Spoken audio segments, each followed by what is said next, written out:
Film fans of YouTube, hello and welcome back to the channel. I am Josh, your Movie Apprentice, and it's the end of March. We're in April. It is now time for a tier list, and March was a packed month for movies. I saw 18 movies.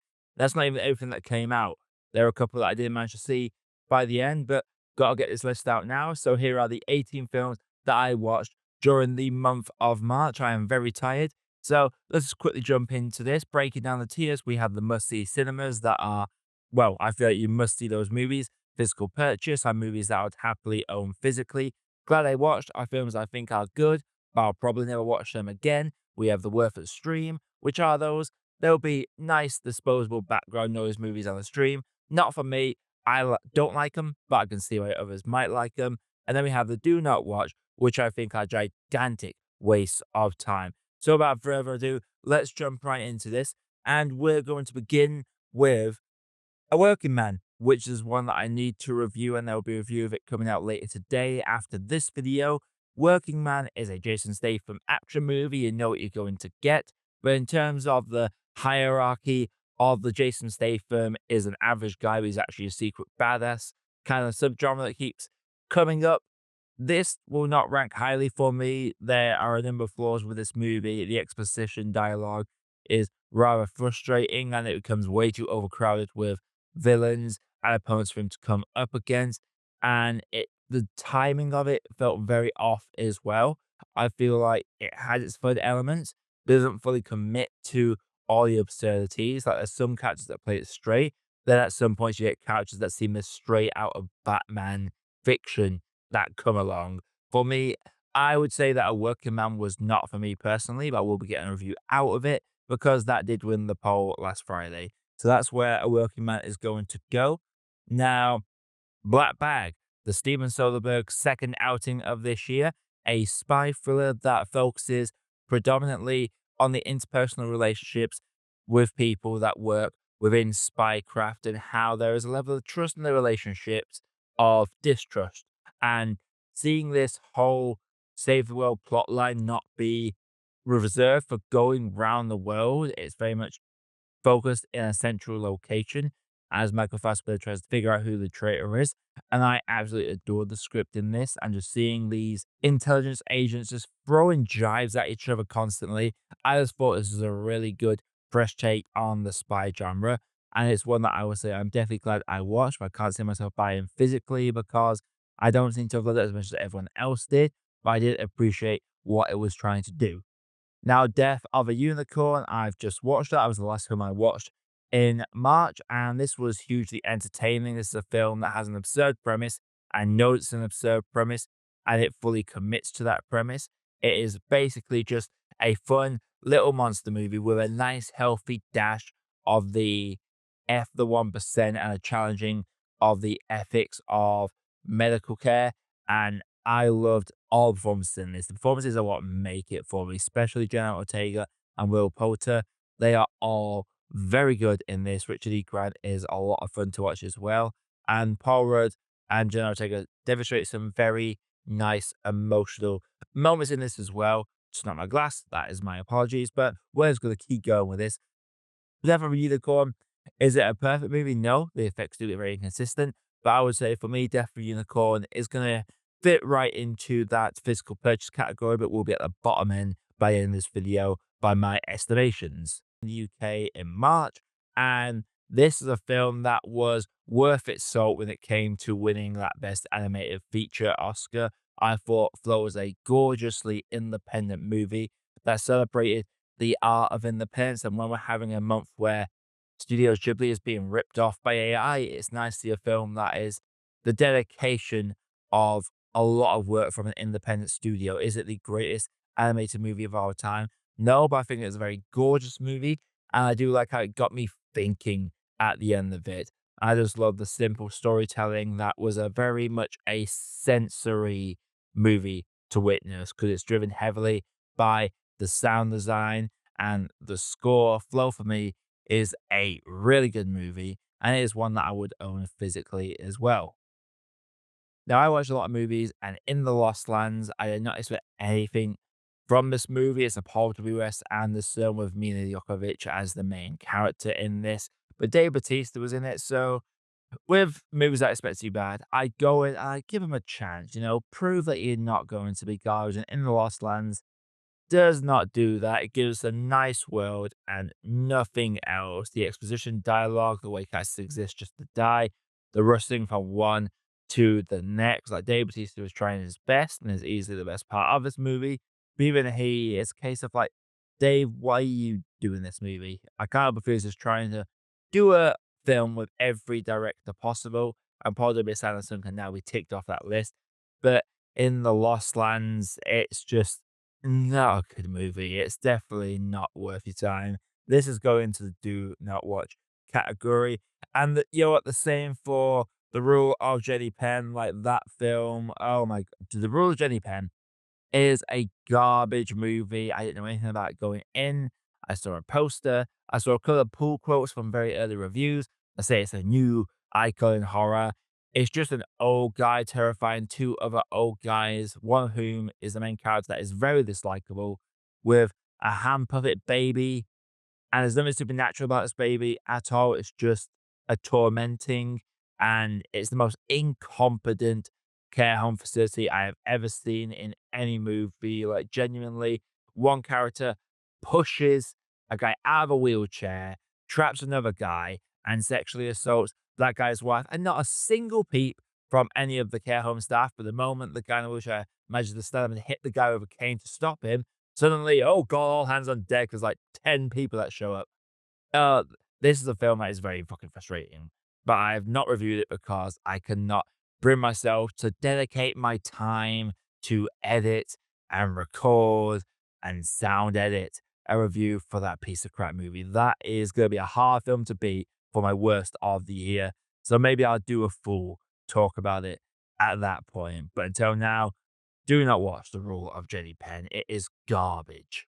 But Last Breath, that is a film I thought was really good. This is a simple story that tells an working man's level tale of someone that is trapped underwater without oxygen for several minutes and somehow comes through the other side. This is a film that lacks suspense overall because you know how it's going to end, but the suspense in the build up and the awe factor of it is really well done. I was driven to watch the documentary about it after watching it. The performances are all really solid, and the way it just really shows the commitment that these unsung heroes do that keep the gas flowing in the north of the UK and the UK in general by having to adapt their pressure to being underwater, then working deep in the water. Like, it does a great job of showing the collaborative effort in achieving this miracle and just how unappreciated some jobs really are in the world. Last Breath is a glad I watched film. I don't know if I'll watch it again, but it's definitely an experience to witness if you can, especially for the sound design. The sound design in this, I saw in my review, is absolutely incredible. Now we get into March and Power, the Danny Dyer film that was heavily marketed, and the marketing campaign for this was really good. But the film for me, as I said in my review, it's a little bit of a wasted time because it feels like the characters are exactly where they were at the start of the movie, and there was no real character growth. So it does feel like my time is wasted on it a little bit. There are repetitive moments in the film, and I just didn't like the lack of growth in the main character. The only character that has any growth is the wife, but their true growth would have probably been to leave him, to be honest.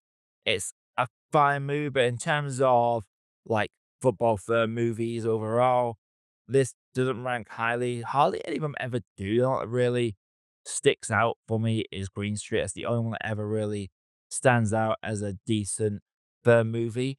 Much Power for me, I'll say it wasn't for me. There were people that I think I enjoy it, but it just wasn't for me personally, but it's close to that worth a stream layer, but for me, I don't know, I just didn't think it was that grand. Then we jump right into Mickey 17, the long-awaited film by Bong Joon-ho, and Robert Pattinson is great in this.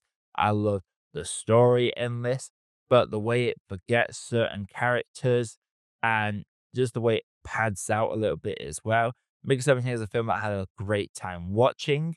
However, there is definitely a number of things that hold it back from being this truly decent movie. And for that, I'm going to have to say it's going straight into the upper end of the worth a stream category. The dual performance by Robert Pattinson is great. And Mark Ruffalo in this new era of his, where he's just playing these egomaniac for themselves characters, are always fun to watch. So that's where I'm going to be putting Mickey 17. Now, Neja 2, well, or Nija, I don't know the overall pronunciation for it, but this film has broke a lot of box office records. I watched it because it broke them box office records, and it's good value for it. And I was very surprised by the amount of love the reviews gotten for it. Genuinely, thank you for all the attention you've given this channel from that review. I can thank Najjar for really giving that nice little boost in viewership. But as a film itself, as I said, I love the animation in it for the most part. I think the story is well done. This journey and this dynamic between Neja and Albing is really good. It's just the final film where it flops a little bit for me because as the film escalates in ambition, the animation struggles to keep up with it truly, and things devolve down to particles just smashing against each other, which lacks some character. But I was fully on board with Neja 3 now. I've seen the first one now, found it on YouTube, because apparently it's not on any streaming site apart from YouTube, which I genuinely confuses me. But the first film is solid. And I do wish I'd seen it first because there's definitely elements in the second film that would have hit me a lot harder had I watched Neja 1 first. But overall, I think it's a solid movie. Is it must-see cinema? I wouldn't say so. Like I said, there are flaws with the movie, and those can be a massive detractor for some people. I've seen people dismiss it for some of the early toilet humor in it as well. But for me, it's definitely the upper end of the physical purchase.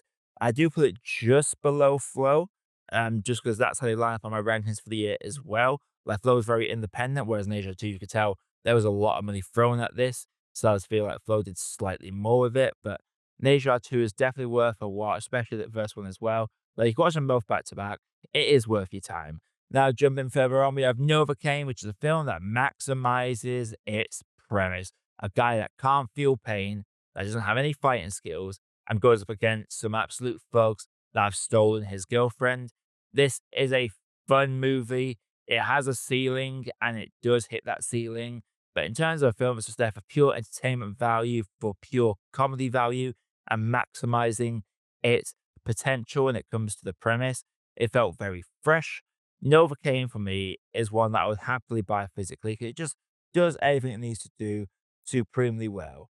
Now, Opus, or I like to call this just the hybrid between Hereditary and like there's no of A24. It feels like it's an amalgamation of A24 films, but there's definitely a strong sense of Hereditary in there. Felt for me it was a bit of Hereditary mixed with Blink Twice, possibly, but there are others in there. Like John Malkovich is good, Io Dabiri is good, the setting is decent, and I did love the cinematography in this as well. But this felt like it was A24 going back to its self-indulgent, egomaniacal best. And for me, because it's like an amalgamation of different movies, it just felt like there was a lot of potential for it, but it was very self-indulgent. And that for me made it so that Opus is a film that I would say I am glad I watched because again the performances in it are really solid, but I just feel like it's never gonna be something I'm checking out again, to be quite honest, Opus. Then we get to Restless. Now the plot of this one is so repetitive. It's a woman, she has new neighbors moving next door that play music ridiculously loud. She does the natural thing, tells them to turn it down. They do, with some jokes. Then they turn it up again like 2, 3 hours later and she's woken up. And then they pull the victim card when she calls them out on it. And they play this music every night and not a single person wants to complain to them. And it's supposed to be a revenge story. There's a effed up thing that happens to an animal in this.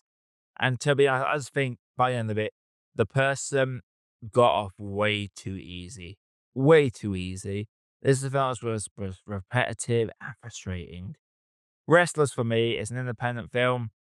It's a British film, but I didn't think it was that good. It was so with independent films, I wouldn't always give them the benefit of a doubt. This is a film that relies heavily on a repetitive pattern, and that gets very dull after a while.